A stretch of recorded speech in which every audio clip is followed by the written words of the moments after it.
hello, everybody. Welcome to the Proud Mary podcast with me, your host, Monique J, aka Miss Mo,92 Stag. and welcome to another episode of the Proud Mary podcast. I know y'all, we a day behind. We know life be life, and so we had to push it back. But we have an amazing show for you all. But before we get started, we want to do a little bit of the housekeeping.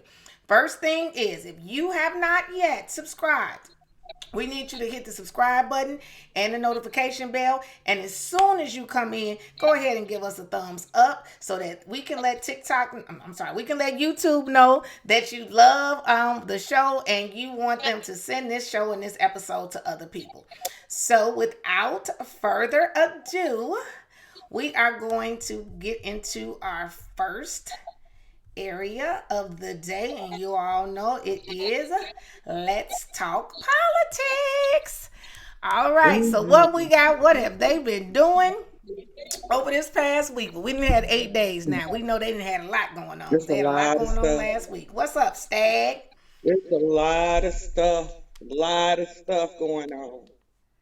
So, many of you may or may not know that yesterday we had the Attorney General Pam Bondi to testify in front of the House Judiciary Committee.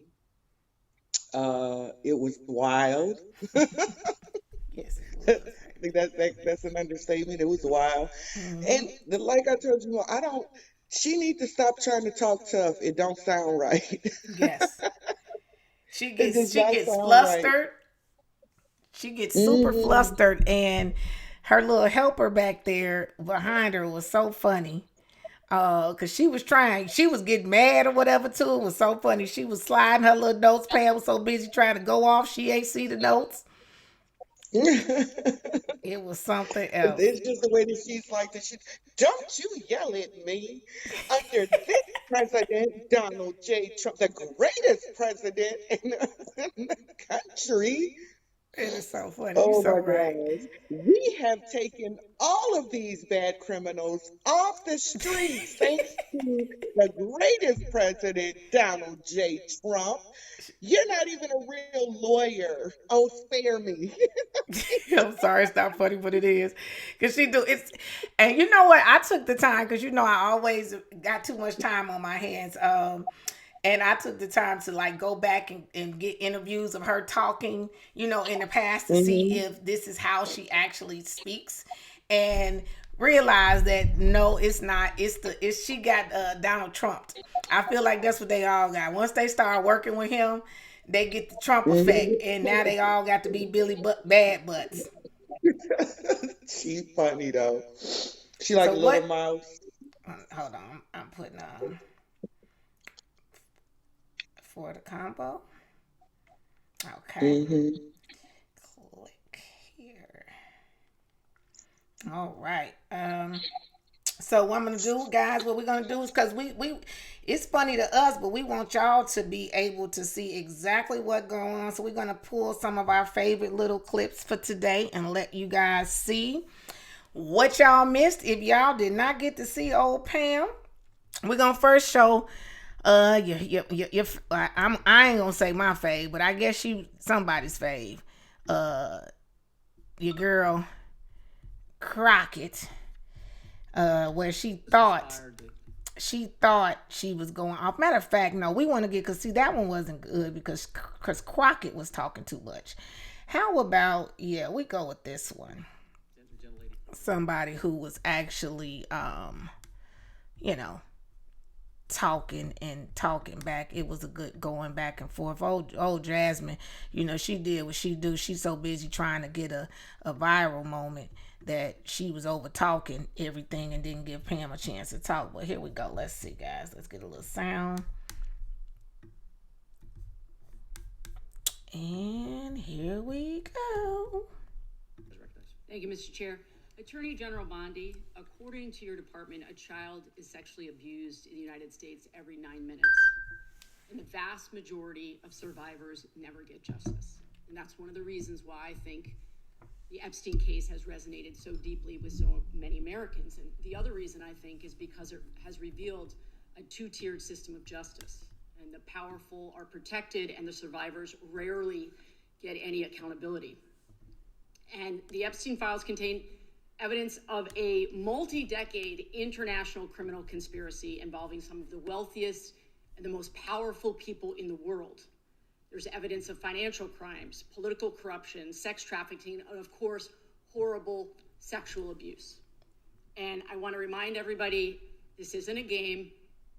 These are real people who have suffered. Okay. Justice Department asked Secretary Lutnick about his ties to Epstein. Excuse me.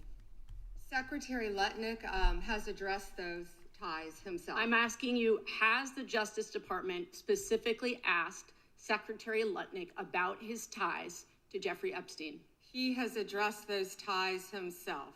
Has the DOJ asked Secretary Phelan about his ties to Jeffrey Epstein? I don't know whether he has addressed those or not. Has the Deputy Secretary Feinberg talked to the Department of Justice about his ties to Jeffrey Epstein? Yes or no? Has the Department of Justice talked to Deputy Secretary Feinberg about his ties to Jeffrey Epstein, which are clearly spelled out in the files? It's a very simple question. It's not a trick question. I'm just asking you. Yeah, I'm stunned that you want to continue talking about. Oh my gosh. Epstein Okay, I'm reclaiming my time. I'm asking you not a trick question, a simple question. Okay, so what is clear is we have evidence. Do you know who Chris Malin is? We have evidence that 3 senior officials within the Trump administration have ties to Jeffrey Epstein. And what? Okay, I have to pause it here because my question to you, Stag, is when they say that ties, like I think she ends up asking that as well. What are they trying to insinuate? I guess is my thing, because it's a bunch of people in there in those files that it's a ton of them. So everybody had some kind of experience or talking to some kind of tie. Why do you think they are so focused on just the Trump and the Trump administration? Hold on. You muted. You know why? It's something, because, everybody is not going to go looking through the files to find out how they are connected or in what context that they are in the files. Mm-hmm. So they're, spinning a narrative that you think they're in there. So a lot of people think that they're covering up, but that's really it. My question would be, of all the things that are in there, why are they just focused on the people in this administration? Right. That's my point. That's what I'm saying. And they don't think that people with sense, right? I'm gonna just say people like us that have sense. People who have taken time that actually have went through, they wouldn't say well, why aren't y'all talking about the people in the right now? You all who are in office right now, there are people who are in office right now that are in there. Why are you all only focusing on these people? And ironically, the people that you're trying to talk about that were assigned or in the cabinet, they were nominated by the president. We didn't vote y'all people in, and y'all been up in there hobnobbing and still was doing it with the man after the fact. Mm-hmm. So and somebody made a good point. Those victims that they keep parading around, right? Mm-hmm. They're saying that the reasons why nothing can really happen is because those victims now, they were... Can you hear me? Yeah. Am I here? Mm-hmm. Oh, okay. Yeah, I just was trying. Those victims were, although they were groomed when they were young, that they became, they worked for Jeffrey. So they helped to recruit girls and inflict the same abuse on other girls. So they are kind of like co-conspirators. As they got older, adults, they were a part of it. So I don't know why they keep parading them women around, the Yeah, same I want to ones. talk to you on that too. I We're gonna don't. look at one more clip from this. Its ties to Epstein when he chose Yeah. him to lead the Department of Commerce. Was he aware? Chris Malin was a Border Patrol agent. Okay, so I'm going to conclude that She the president, in never fact, mentioned did him know about his in ties her because he district. was the next door neighbor. Shame on you. Oh, for goodness sakes. You're This from is a tiny, pathetic. beautiful This is state. pathetic, Mr. Committee will Chair. be in order. I am not asking trick questions here. The You got your American 5 people have a right to know the answers to this. These are senior officials in the Trump administration. This is not a game, Secretary. I'm Attorney General. My apologies, I couldn't tell. By 2008, Okay. So, rude, first off, is what I'm going to say. Second, political theater. Third, again, Pam Bondi kept saying, and again, I'm just wondering, do they think that we're dumb? Like, anybody with common sense is saying, why are y'all so heated and intense about this now, and y'all wasn't 4 years ago, and y'all re-looked into this when you looked into him committing, taking his life, and nobody talked about what went on, the victims, nothing. Mm-mm. No. And somebody else had asked the question, did Pam Bondi answer the question, why didn't Merrick Garland, Yeah, she why asked several didn't he times. try to prosecute the co-conspirators? Mm-hmm. So that's the question that they should want all of these years. Why were the co-conspirators hidden and given deals? Because that's the basis of Ghislaine Maxwell's habeas claim, is that she had this non-prosecution agreement that Jeffrey worked out for all of his co-conspirators. So Oh, that's a really? part of her habeas claim that she's making. Oh, I didn't know that. Okay. So he knew he was going to guess disappear. So you see that they've been saying Well, no, this was from the first time that he got arrested. oh, the first time. Okay. They set up these agreements where none of the people involved with him or the co-conspirators could be prosecuted. He was the only one, and then he got that little sweetheart deal. So really, it was like Mm-hmm. nobody was held accountable. And so that's what she's hinging on. She tried that before, so I don't know how successful it's going to be, because that was a state prosecution. So that has nothing to do with federal charges. So, Now let's get on these victims. And I know people, we proud, Mary. We're gonna give it to you nice when we can and rough when we must. So I'm just gonna be honest. Like, I definitely, as a person who has had that experience in my life, right? My heart goes out. But this is looking like it's 40 years later, however long, so most of them, 30 years, let's say 20, 30 years. And this is looking like we just, now at this point, we finna milk this to get some money. Because I don't understand how they would be so okay with now trying to side with what the Democrats is saying, when they themselves definitely should feel how we feel. Why ain't nobody been did this?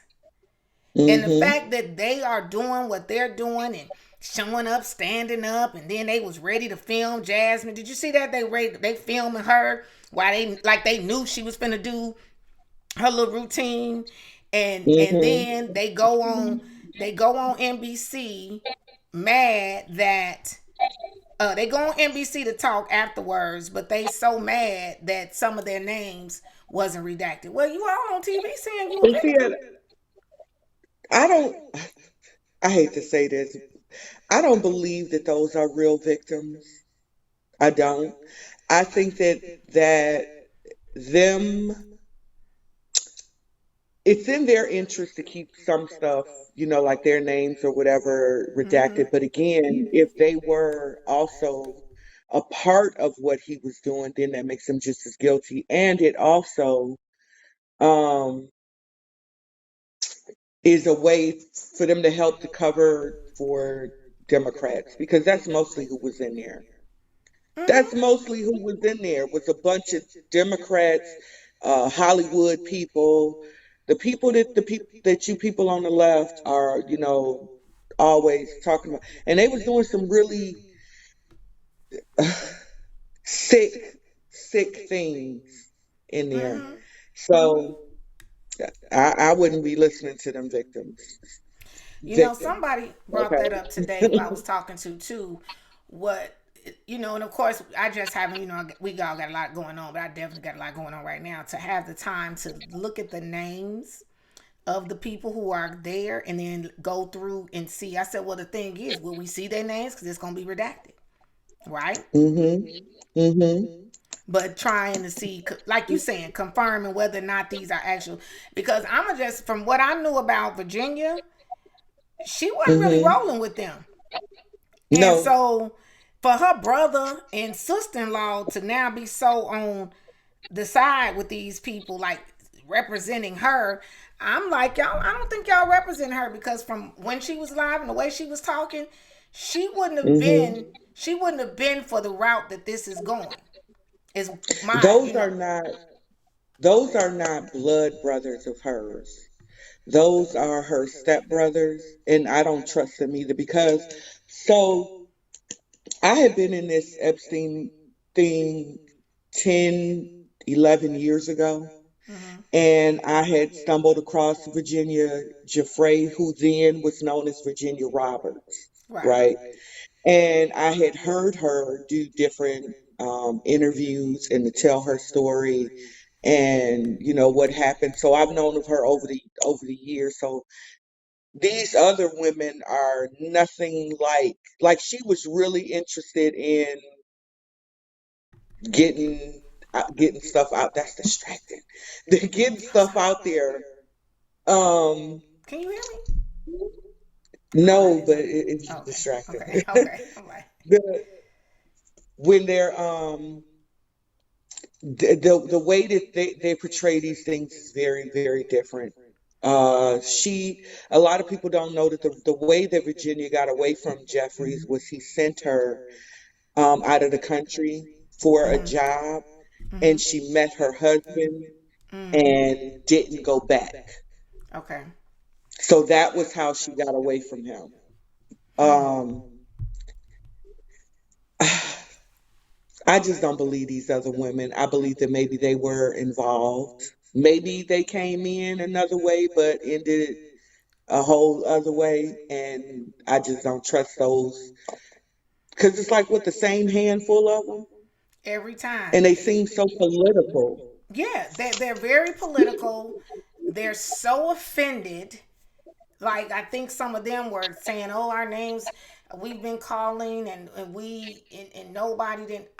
I need to see proof of that.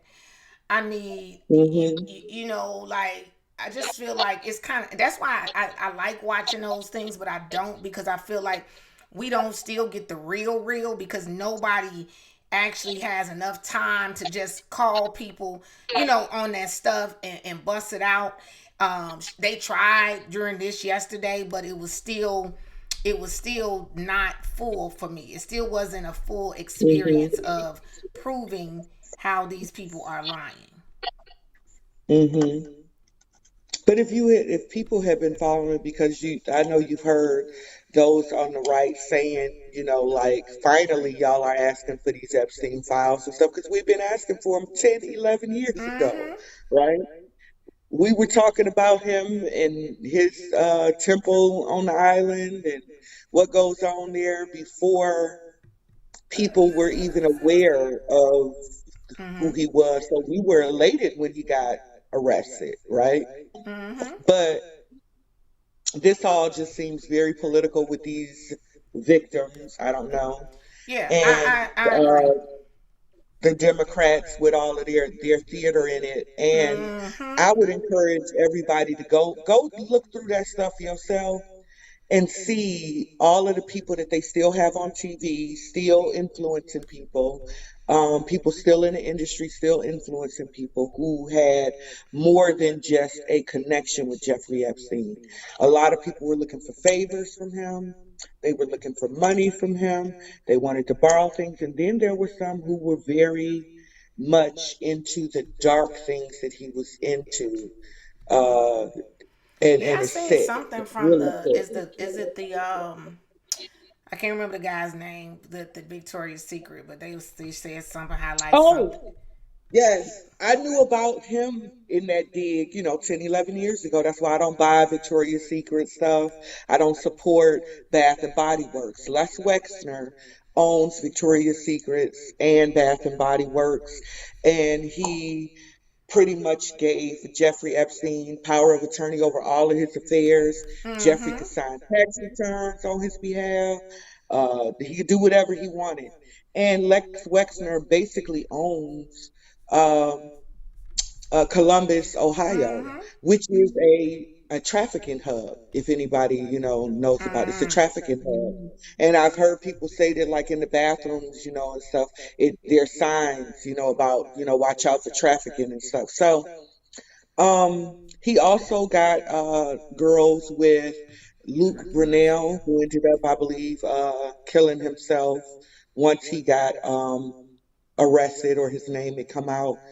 Um, who would A lot of those models that you would see when Victoria, if you go back and look at the video Mm-hmm. a long time ago with Victoria's Secrets, they used young girls, like 13, 14-year olds, Mm-hmm. before it was really the brand that it is now, right?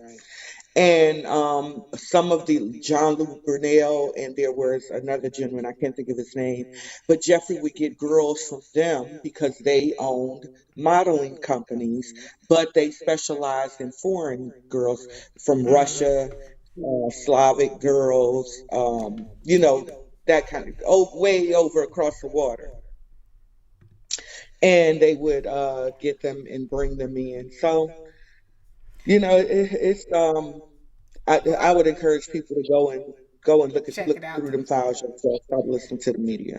Yeah, well, before we go to our next topic, I just had to end with this because I know I just have to hear I have to hear your thoughts on this one. Hold on. May I respond very briefly to her statement?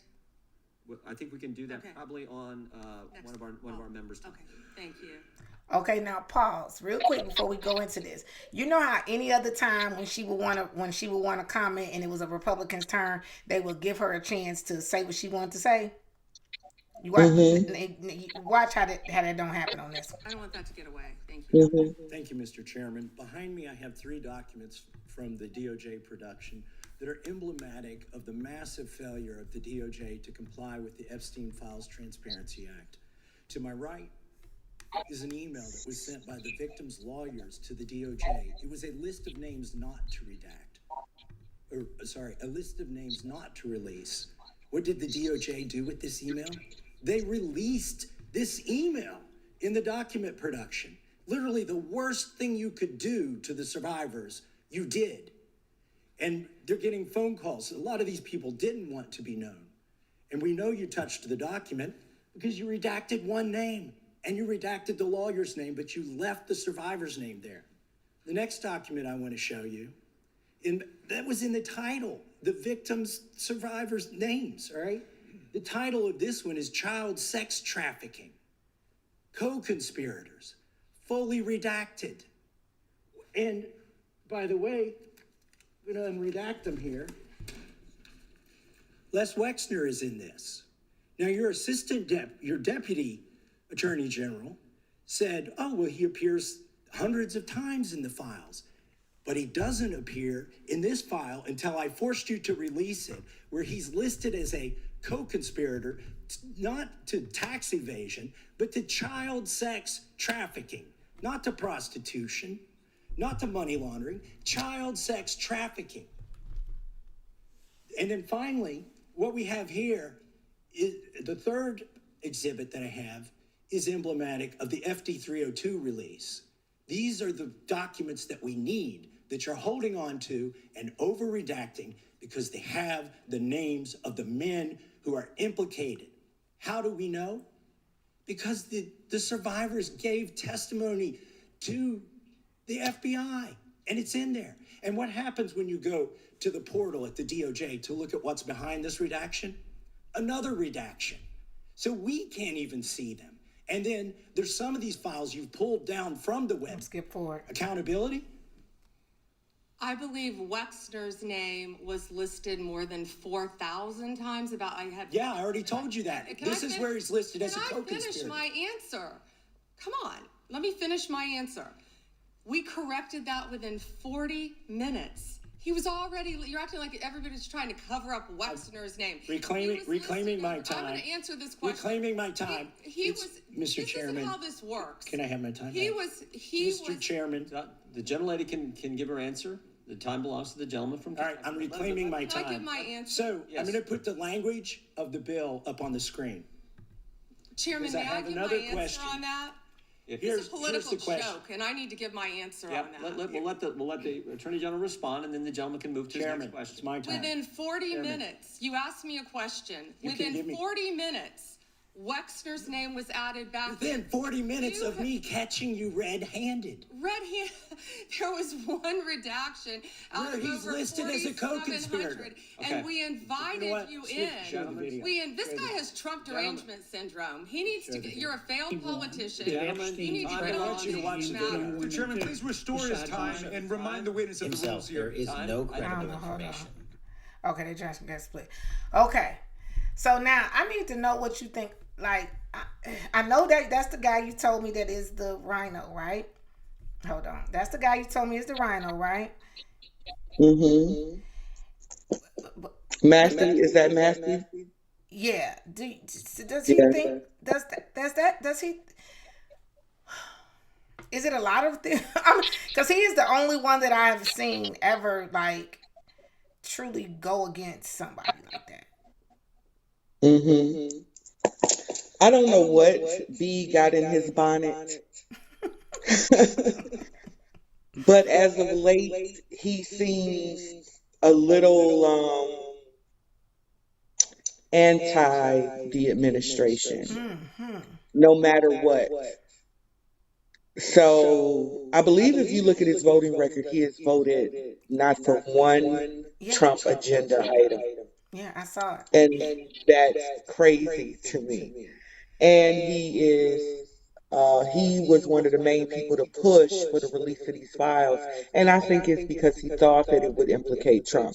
But well, I don't know if you heard. He still tried to insinuate that when he said, yeah, you but say I don't he's know been if mentioned you heard 5,000 times. There's a phone call, transcript of a phone call that was released in their dispatch that showed that Trump was thanking them for finally arresting Epstein. So there's that, saying that everybody knew that he was no good, basically. So well, you know what they tried to do with that though. I was watching mainstream media, right? So you know they're trying to twist that, because you know how he says he didn't, you know, like, what did he say? He didn't know. Not that he didn't clearly say he didn't know, but he was like, I don't know what he said. He made some statement like he didn't know all deep, but when he found out, you know, whatever, he kicked him out of the thing. So they're trying to twist that when he says, I'm so glad they say he called and he said, I'm glad y'all found, you know, got him or something like that, because everybody knew. They're trying to twist that he now is saying everybody knew, but he said he didn't know. That's what mainstream media is doing now. And that's why Massey brought that up too. That's why he brought it up too, because he's trying to say, well, was he telling the truth? Hey, Yunky. Well, let's shout out our people that's here. We got Sacred Grove. Hey, we got Jerry. We have Yunky, our regulars. Thank you guys. We appreciate you so much. Please share out, tap, chat, comment. It helps the algorithm send our live out. So hey guys, and keep on commenting. We're gonna put y'all up there and shout y'all out. So yeah, I don't know. I'm so, and I know it may sound mean, but I'm so over. I just knew we needed to. There's been this big old thing, this past week about it. I'm so over this Epstein. It ain't gonna do nothing in my life. Like, it's not gonna impact my life, no shape, form, or fashion. They're not Well, gonna truly prosecute anybody, because what you gonna prosecute them on? It's even too late for conspiracy. While they trying to say who conspired, it's too late to do a case on that. And unless you're gonna be able to well, prove that these women, were children, and you can find the people and prove exactly what's going on, you it's just a good distraction, and sadly it's doing what it's supposed to do. well, I think that is still important because although we don't know what's going to happen with the people that were in there, but at least if you know who these people are, how they're connected, you know who to clean up out the government on your own. Quit voting for these people Yeah. who are, stop supporting these artists who are involved in these things. Because, like I said, when I did my, stuff, like I said, 10, 11 years ago, Mhm. it was hard for me to watch. I don't watch TV now, right? Can't Mhm. watch TV, can't watch movies, don't want to listen to music because I know what they're all involved in, deeper than just the surface stuff that they people are seeing now.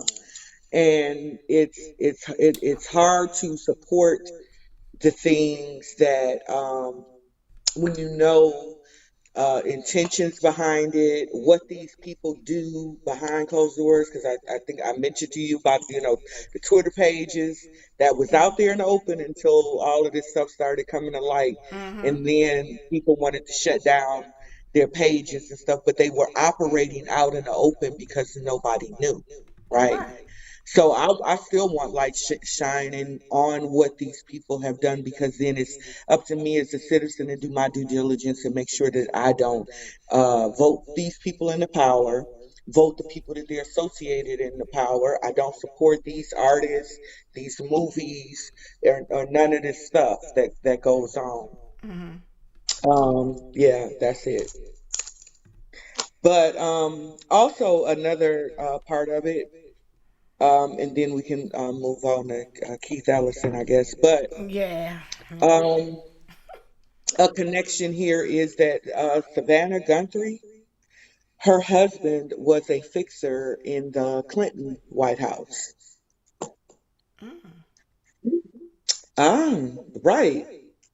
And uh, something in me just does not believe that this is a kidnapping. I don't know. I haven't from the beginning. And then I found out that Samantha Guthrie is worth $40 million, and Oh. she's offering $50,000 to find her mama. That don't seem like you look really trying to give up a lot to find her.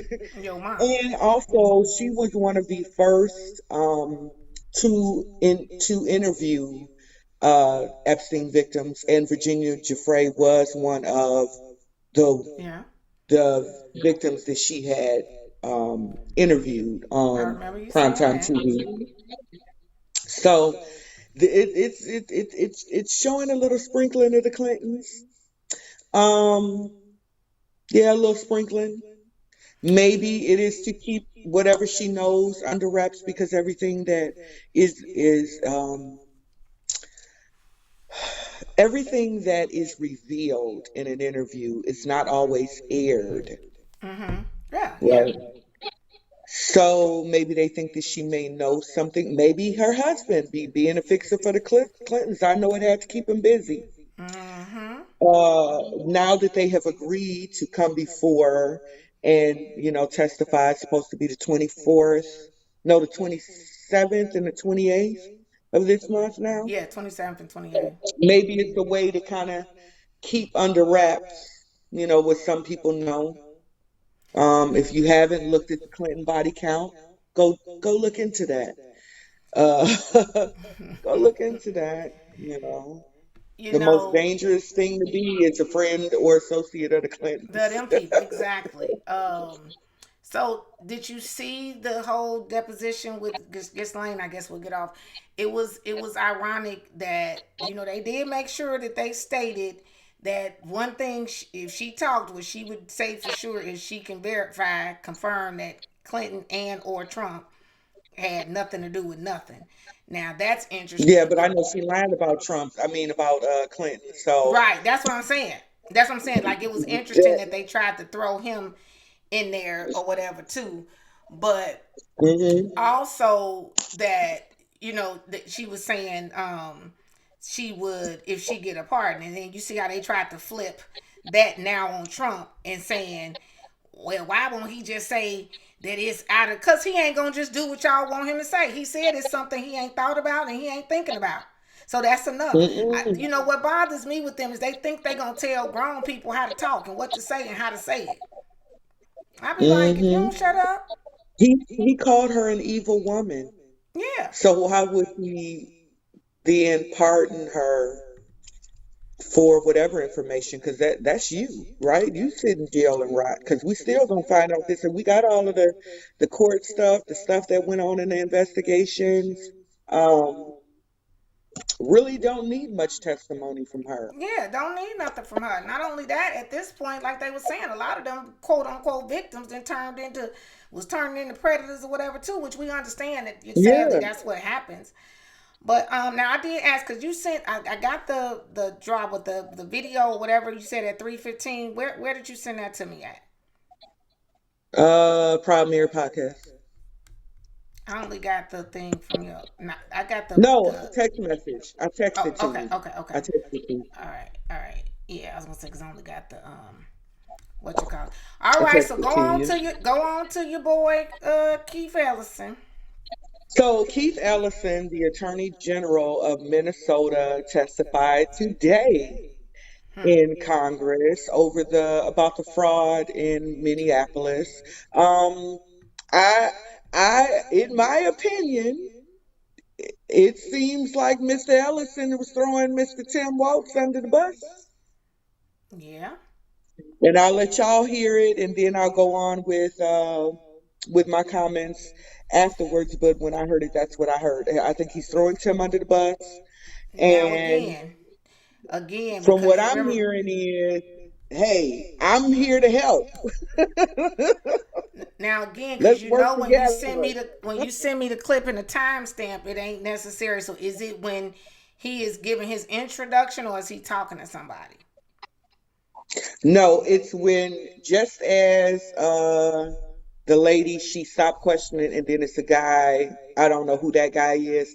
He says a little something about what he did to try to get the attention of the attorney general, and Mm-hmm. then it goes over to him, and she, you know how they give all of these statements, and then ask the attorney general a question, and then it's his answer to that question.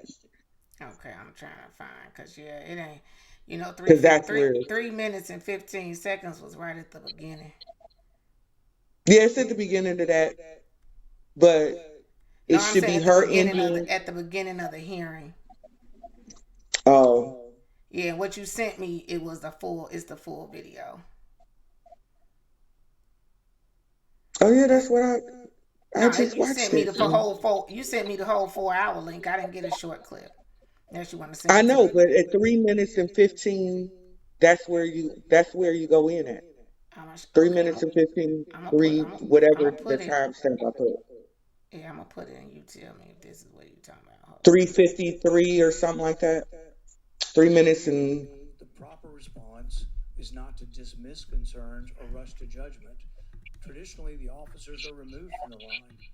Even in no, not violent Rand Paul. tragedies, even in shootings when they've been shot at multiple times, wounded, the officers typically removed in this investigation because we think lethal force is such a thing that should be controlled and restricted. Yeah, see, this is at three And minutes and as twenty No, five discussed, not Rand seconds. Paul. the witness will be Harry Niska, represents As I'm saying, it's got to be further in. House of Representatives. It should be the lady with the purple top.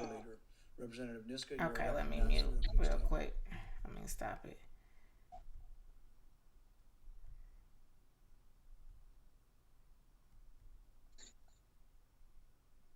Not that weirdo guy. I can't stand him. Because when I opened it up, it was right there at her questioning. I think maybe she's the minority. Maybe she's a chair Yeah, I know who you're of talking the about. committee. I don't remember when she was talking. I don't remember. But it seems to me as if Keith Ellis is throwing Tim Walz under the bus and anybody else, and he is there saying, "Hey, I'm here. Let's work together. Let's work together." Because he agreed with I didn't everything get that they that. were saying about the fraud. Like he wasn't disputing anything that they were saying. He was like, "Yep, I agree." It's funny because I didn't like, He was especially like, this "Yep, right I here. agree. Where is this the part right here? Let's work together. Let's work together." Ordinary due process. And From my perspective, simple. I'm not a big shot lawyer. that right there. There you go, right If you there. enter the country illegally, or you overstay a visa, should you be deported? My simple answer is, sir, it depends. Okay, so if somebody breaks into your home, should they be arrested for breaking and entering, or does it depend? It's an entirely different scenario. How's that? Because immigration is essentially a civil, and the breaking into my home is a criminal matter. Oh, okay, gotcha. So if there's laws that should be enforced, so we shouldn't enforce civil violations? We absolutely should enforce them. But you just said that it's a civil matter, so it's different. So if somebody you enforce civil matters. So if somebody commits a civil infraction, it shouldn't be enforced? It should be. Okay, so they should be deported. No, they should have due process that is associated with their petition. So, again, for example, so the act of entering the country illegally, you think we should say, well, did you really do it or not do it? It's pretty obvious that they did, right? well, I mean, it would depend on the facts of the situation, and then they might say, I just gave you the facts. They entered the country without permission. But Senator, what if they had a good faith basis to say they would be persecuted in their home country and subjected to real oppression there? Under international law, there are provisions for them to make a case. That's a phenomenal point. Mexico and Canada, do you consider those to be safe countries or no? Generally, I do, but there are certain generally you do? Well, I mean, I'll just say this. You border Canada. Don't insult your neighbors to the north. No, I love my neighbors to the north. So is it a generally safe country? No, that's not it. It's the lady questioning him. Could certainly be safe in Canada and Mexico.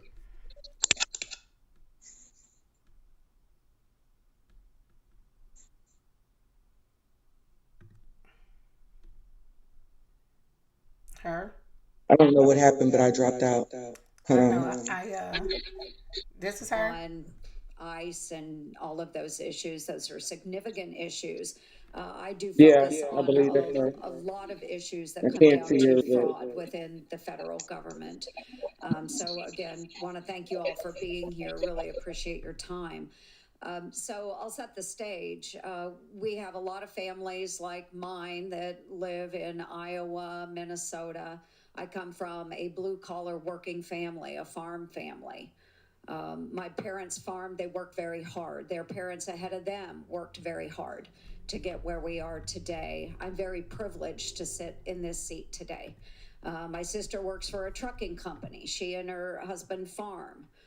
My brother is a blue-collar labor union worker for the railroad. Every one of their tax dollars needs to be protected because they work darn hard in all types of weather. They work outside. They don't have the privilege of sitting in a cushy office working 9 to 5. But what we have found in the federal government through years and years of the work that I have done on oversight is that 1 out of every $10 that Americans send to the federal government is squandered away and lost in fraud. 1 out of every $10. So there's no time to waste in giving Americans peace of mind about how we use their hard-earned dollars. We have seen examples like the Quality Layering Center in Minnesota recently, but this is happening in every single state. It's not just Minnesota, it is every single state. And accordingly, Mr. Chairman, I would like to submit my Squeal Award to Minnesota Governor Walz for the state's massive fraud ring for the record. I'm putting Without together, objection. thank you. I'm putting together a package of pragmatic, bipartisan proposals because I have friends on the other side of the aisle that see this as a massive scam against the American public. They see this and they want to deal with it.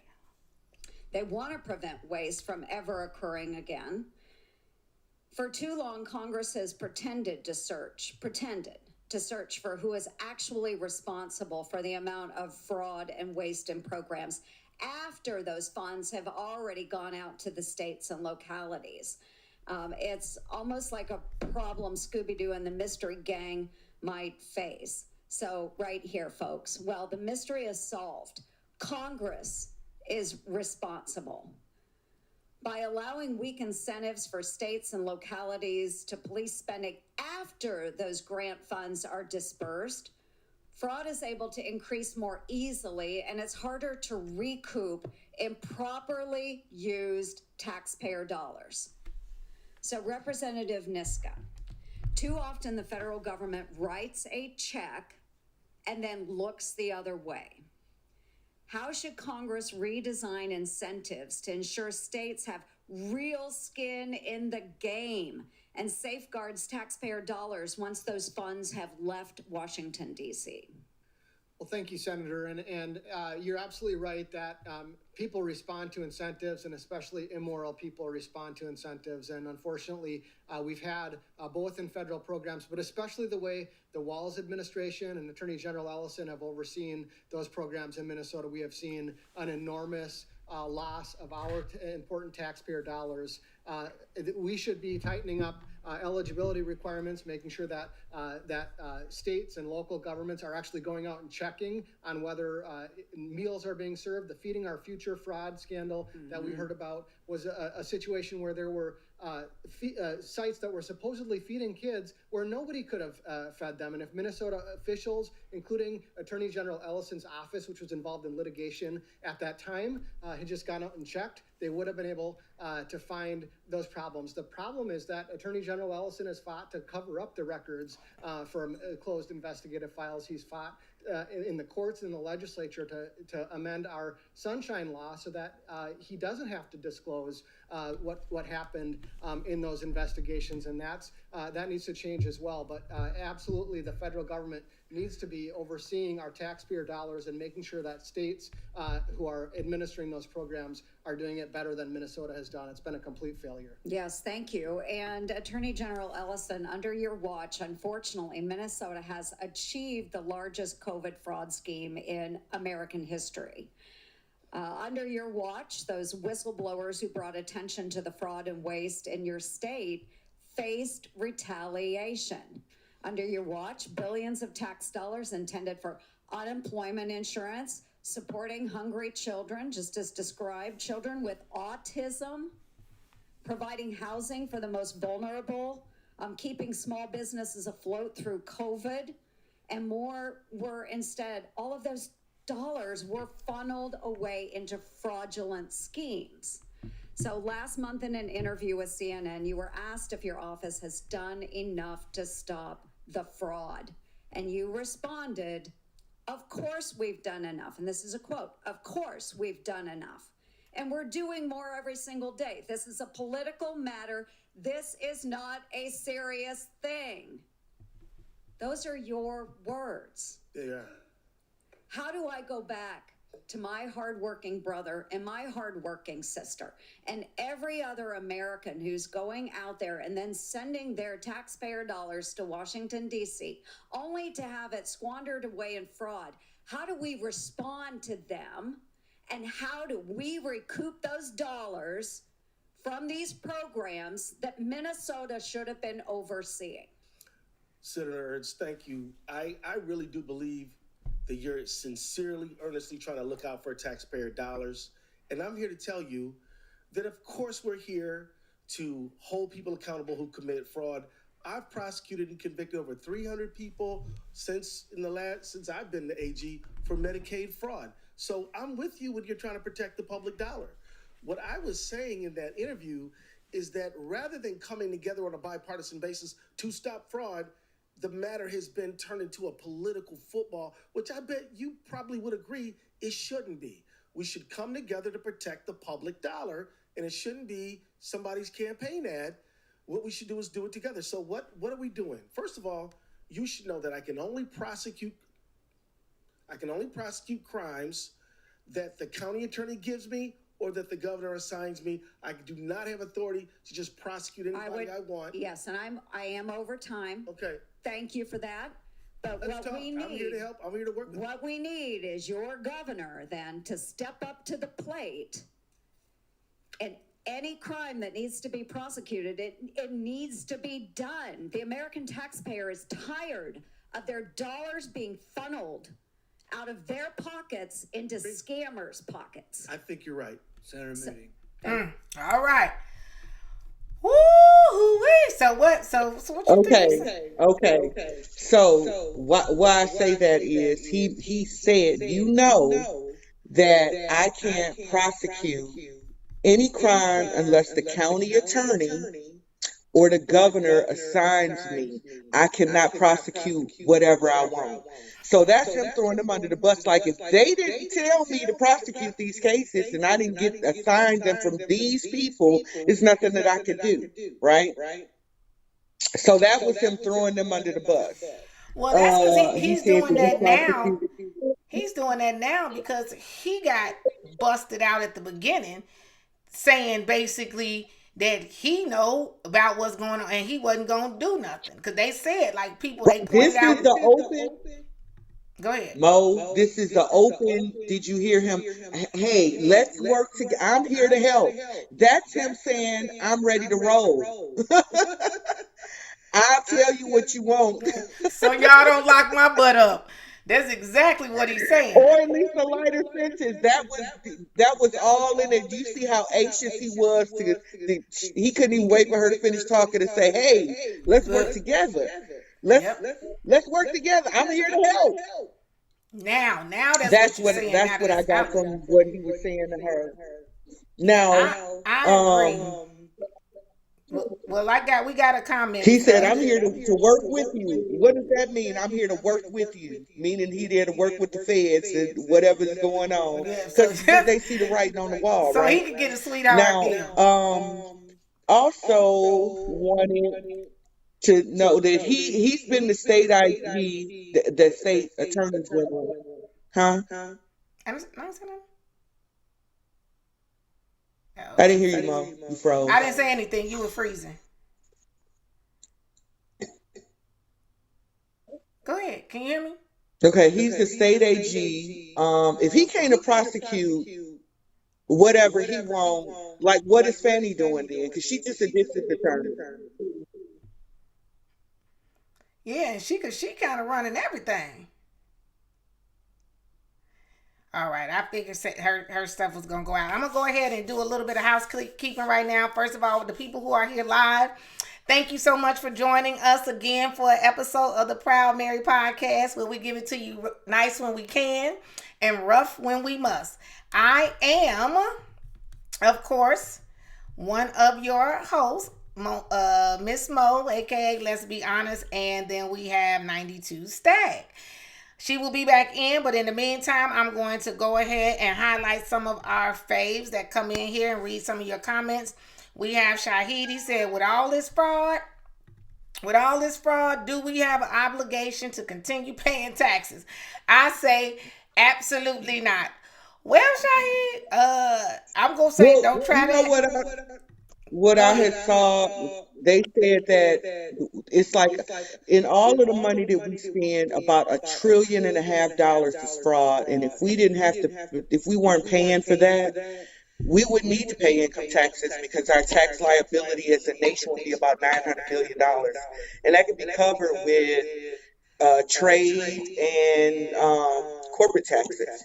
So yeah, the fraud is really a thing. But what I wondered before I got cut out of here, he's been the state attorney general, like I said. And if he's the state attorney general, he can't prosecute whatever he wants, what was Fannie doing, because she thinks that she can prosecute anybody that comes to She can prosecute everybody. She gonna prosecute God If she could, she'd if you stuck. ain't in her state. Yes. And like, is that a state statute, or is that, nationally, that attorney generals have to be referred cases by the governor and the county attorney? He was sworn in 2019, in January 2019, so 300 cases since 2019. I don't know if that's a good record. Before he was the Attorney General of Minnesota, he served in the U.S. Congress from 2007 to 2019, representing the 5th District in So he was in Minneapolis, there for and he 12. That's also 12 belongs years. to the Economic Policy Institute. You guys need to go do your research on there. That's a left-wing think tank where they get all of their ideas and narratives from. All right. Now, before he was a congressman, he was an attorney for 16 years, specializing in civil rights and defense law. Now, the county attorney teaching his son to do the name is same Harry thing. Beat the city. Moriarty.